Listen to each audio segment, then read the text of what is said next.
You know that feeling when you have big dreams, incredible ideas, and the intelligence to make them happen, but for some reason you just can't seem to take that first step? You've read all the books, watched all the motivational videos, listened to every podcast, and yet here you are, still stuck in that loop of planning, researching, preparing, but never actually doing. Trust me, I get it. I spent 8 years telling myself I would start a YouTube channel when the time was right. 8 years of watching others build their dreams while I consumed content about building mine. But here's the thing, while we're stuck in analysis paralysis, life is passing us by. That business idea you've been sitting on, someone else is building it right now. That dream life you've been telling yourself is unrealistic, too ambitious, and you don't really want, someone less qualified but more action-oriented is already making it happen. If you're tired of watching from the sidelines while others build a life you know you're capable of living, this video is for you. And I'll admit I don't have everything figured out, but I have noticed these mindset shifts make a genuine difference in the way that I approach my goals. So if you want to transform from a chronic overthinker into someone who actually takes action, stay with me. Hopefully these mindset shifts will do the same for you. Step 1 is simple. Stop lying. Stop lying to yourself about what you really want.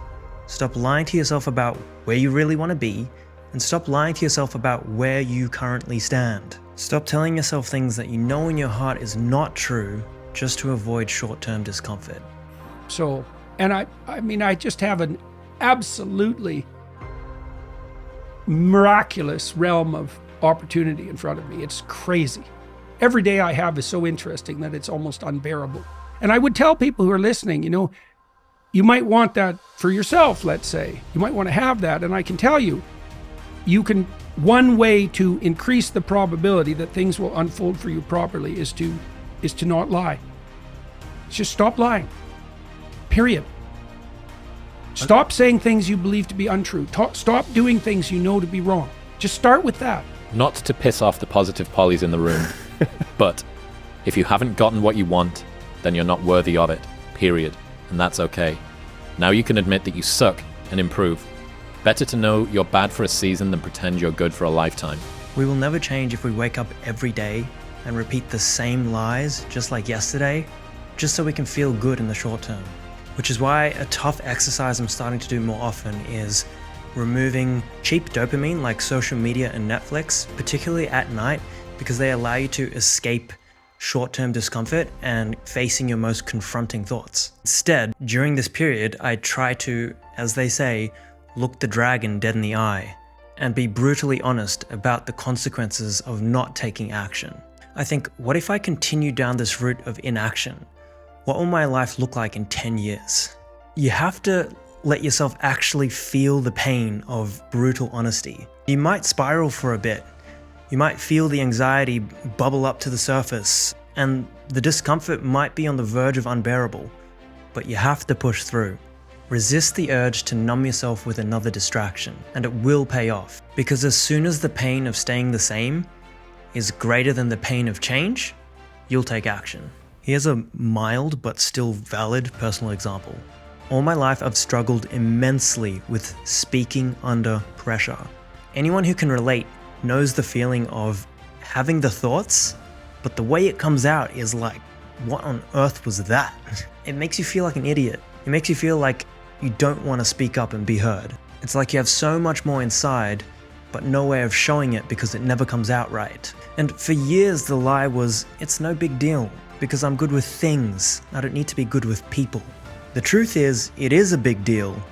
The truth is, being articulate, confident, and quick with language is the closest damn thing to a superpower that you can have in this life. And the truth is, I really do want to be better at it. Telling the truth and picturing what life would look like if I continued with the lie, compared to what life would look like if I had the guts to drop the lies and do what is necessary, led to me starting to take action. That action was jumping straight into the deep end and signing up for 6 months of improv acting classes with a live theater show at the end.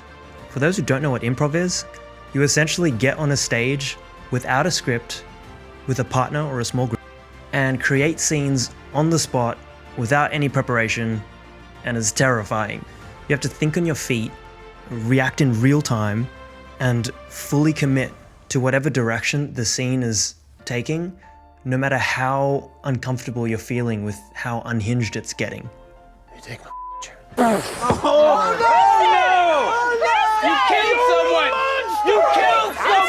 There's no hiding behind a script. You have to exercise your ability to improvise. And I can't lie, those classes created some of the most uncomfortable moments of my life. And although I definitely can't say I was good at it, I can say I did not skip a single class for 6 months, because the discomfort of staying the same was greater than the discomfort of doing what I needed to do to improve. And overall, it was really fun. And you get to unlock so many different versions of yourself that you didn't know existed, and push your boundaries in ways you never would come close to in real life. And you meet awesome people who are trying to challenge themselves as well. So overall, if you like a challenge, I say go for it. So if you value something, be honest. Don't lie. Even if others don't understand, don't talk yourself into settling. Because I know for a fact, if you feel like you have unreached potential, if you feel like you are destined for something greater, and you aren't doing anything to actively pursue it, it will eat you alive until you do something about it. And I want to do a video on this point specifically in future, because I know it's such a battle to find the balance between the mindset of relentless ambition and the mindset of self-acceptance. And I genuinely want to know how they can coexist, because I know that with a high enough dose, they both become toxic. So stay tuned for that one. Ambitious people tend to struggle with taking action because they're often multi-talented and they don't like to cut their options.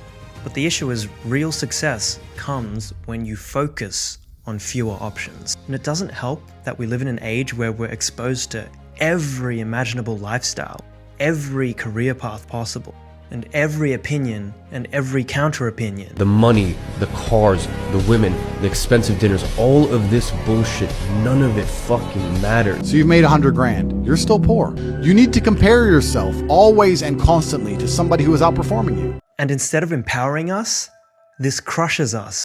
Because when you realize you can do anything, you freeze up and do nothing. It's like standing in front of a massive restaurant menu and getting so overwhelmed that you just say screw it and order what you always get. So nothing changes. I wanted to start a YouTube channel 8 years ago. I procrastinated for 8 years. Why? Because I gave myself an overwhelming number of options. What type of content should I make? What if I pick the wrong thing? What if I commit to something and end up regretting it? So instead of just starting and figuring it out, I did nothing. Crazy, right? Here's the truth. You can be anything, but you can't be everything. We love the idea of being well-rounded, being fit, successful, in a great relationship, a perfect friend, and mentally at peace, all at once. But that's a fantasy. People who achieve greatness aren't balanced, they're focused, often to the point of obsession. I was like, all right, I'm done with that. And then I just went all in on YouTube and I was beyond obsessed. From the time I was 15 till I was 21, I was obsessed. I trained all day, every day. I mean, that's what I did. I basically lived there.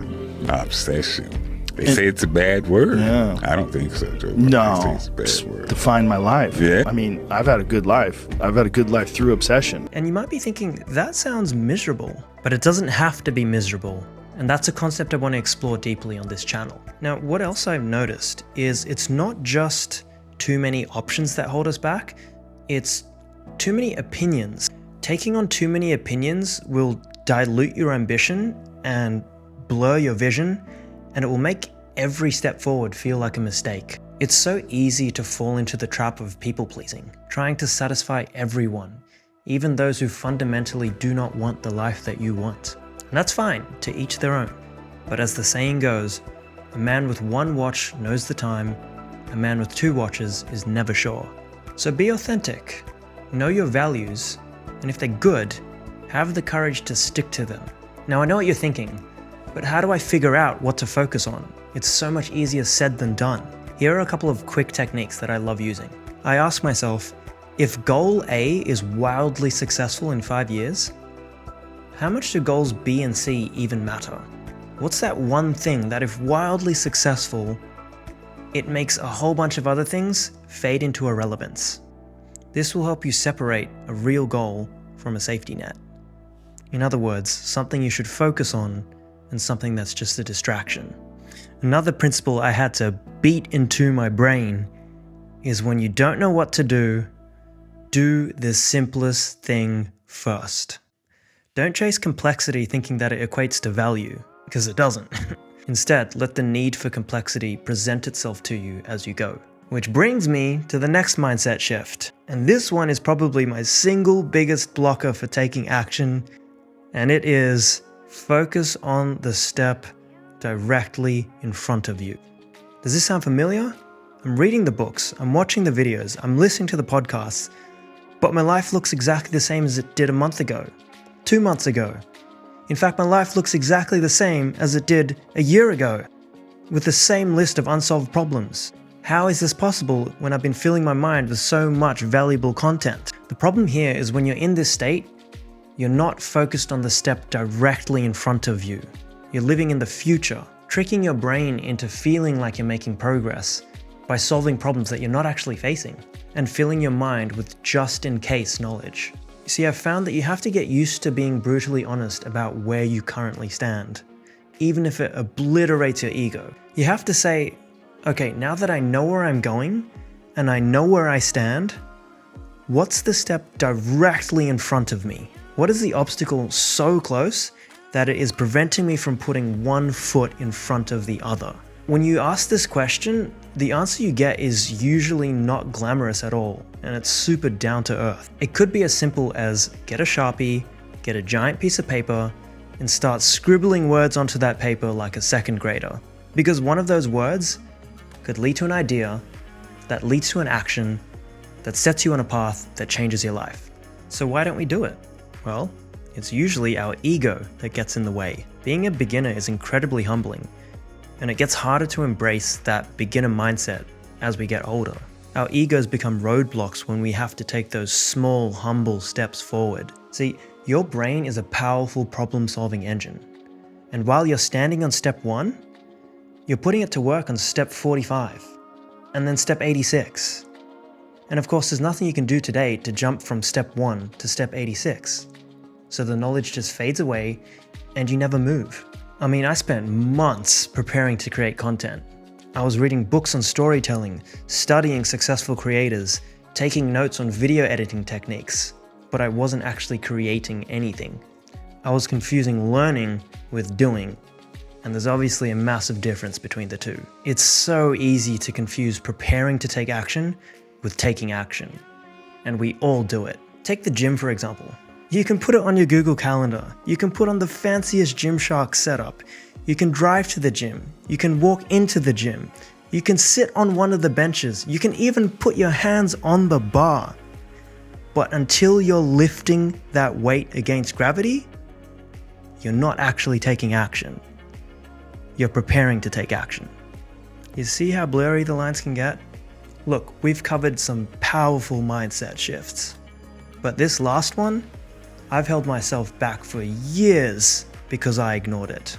And it is, make the next step so small, you'll actually take it. If you make the task small enough, I've never seen anyone not be able to progress if they made the task small enough.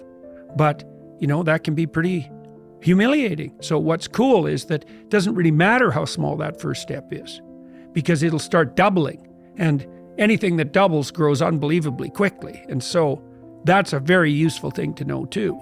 And that's true when you're learning anything new. It's like you'll feel like an imposter, you'll feel like a fool, because you are, and you'll think, I'll never get there, and the destination might look very distant, but if you take a sufficiently small first step and get the ball rolling, you can be cruising along at a pretty good rate, generally faster than you'll think. So if you know what you need to do and you're still not doing it, keep shrinking that next step until it becomes so small, it seems pathetic to say I'll do it tomorrow. Because if you're stuck in a place where you're not taking action, it's not pathetic. It's exactly what you need to do to start moving forward. Guys, these are powerful principles I'm taking into my challenges now and in future. Because going from knowing I need to do something to actually doing it is something I struggle with deeply. And if you're in a place where you're feeling stuck, remember your life can be so interesting, so exciting, so purpose-driven that you can't wait to wake up to it every morning. But you have to start telling the truth about what you need to do, and you have to start putting one foot in front of the other. Good luck.